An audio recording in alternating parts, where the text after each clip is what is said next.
Hello everyone. This is Kiki. Today, the main character is the 2-watch OCA second generation. The back glass is broken.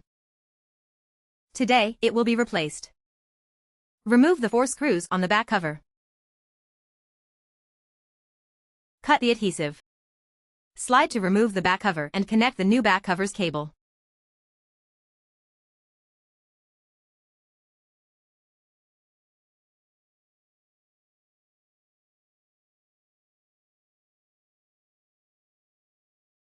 Tighten the fixing screws.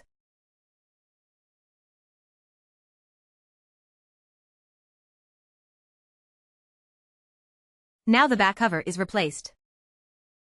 Let's test it to ensure there are no issues. Good. The OCA is now ready. This concludes today's video. Thank you all for watching.